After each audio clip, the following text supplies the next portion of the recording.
digital লেনদেনৰ নিয়ম আকৌ মাসুলৰ ক্ষেত্ৰত এটিএমৰ পৰা ধন উলিওৱাৰ ক্ষেত্ৰত যি মাসুল নিৰ্ধাৰণ কৰা হৈছিল সেই মাসুলৰ নতুন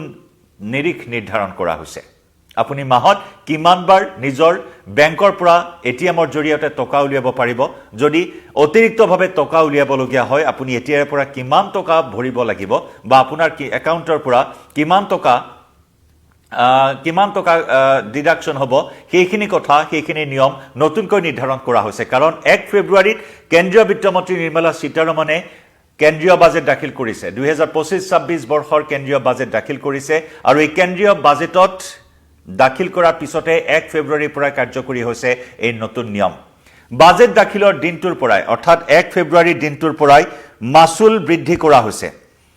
এটিএমৰ পৰা টকা উলিওৱাৰ মাসুল বৃদ্ধি কৰা হৈছে পূৰ্বতে যদি আপুনি 25 টকা ভৰিব লগিয়া হৈছিল যদি তিনিবাৰ আপুনি বিনামূলীয়াকৈ এটিএমৰ পৰা টকা উলিয়াব পাৰিব মাহত কিন্তু এটিএৰে পৰা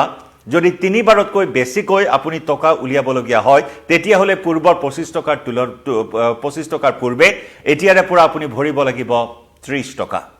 অৰ্থাৎ তিনিবাৰ আপুনি বিনামূলীয়াকৈ উলিয়াব পাৰিব ঠিকই কিন্তু তিনিবাৰতকৈ যদি বেছি আপুনি মাহেকত উলিয়াব লগিয়া হয় এটিএমৰ পৰা টকা তেতিয়া হলে আপোনাৰ একাউণ্টৰ পৰা কৰ্তন কৰা হ'ব 30 টকাকৈ যেটো আছিল পূৰ্বতে 25 টকা 1 ফেব্ৰুৱাৰীৰ পৰা কাৰ্যকৰী হৈছে ডিজিটেল লেনদেনৰ এই নতুন নিয়মসমূহ আমি পুনৰবাৰ উল্লেখ কৰিছো আপোনাৰ নিজৰ বেংক একাউণ্টৰ পৰা বা নিজৰ বেংকৰ এটিএমৰ পৰা আপুনি তিনিবাৰ বিনামূলীয়াকৈ টকা উলিয়াব পাৰিব মাহত যদি তিনিবাৰৰ বেছি হয় 4বাৰ 5বাৰ 6বাৰ যিমানবাৰ আপুনি তিনিবাৰৰ ওপৰত টকা উলিয়াব হিমানবাৰে আপোনাৰ একাউণ্টৰ পৰা 30 টকাকৈ কৰ্তন কৰা হ'ব ক্ষমা কৰিব গ্ৰাহকজনৰ একাউণ্টৰ পৰা 25 টকাকৈ কৰ্তন কৰা হ'ব যেটো আছিল পূৰ্বতে 20 টকা আমি পুনৰবাৰ জনাইছো আপোনালোকক 30 নহয় 25 টকাকৈ কৰ্তন কৰা হ'ব আৰু পূৰ্বৰ পৰিমাণ আছিল 20 টকা এতিয়া 20 টকাৰ পৰিৱৰ্তে আপুনি অতিৰিক্ত 5 টকাকৈ ভৰিব লাগিব তিনিবাৰৰ ওপৰত যিমানে আপুনি এটিএমৰ পৰা টকা উলিয়াব যাব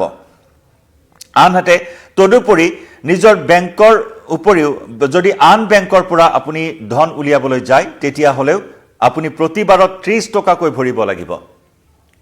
মনত ৰাখিব কেনেদৰে আপুনি প্ৰভাৱিত হ'ব যদি নিজৰ বেংকৰ পৰা টকা উলিয়াই তিনিবাৰৰ ওপৰত তেতিয়া হলে 25 টকাকৈ ভৰিব লাগিব আৰু যদি বেলেগ বেংকৰ এটিএমৰ পৰা আপোনাৰ এটিএমৰে টকা উলিয়াবলৈ যায় তেতিয়া হলে সেই পৰিমাণ হ'ব প্ৰতিবাৰত 30 টকাকৈ স্বাভাৱিকতেই এতিয়া দৈনন্দিন জীৱন যাত্ৰাত প্ৰভাৱ পেলাব বা পেলাইছে এই নতুন ডিজিটেল লেনদেনৰ এই নতুন নিয়মে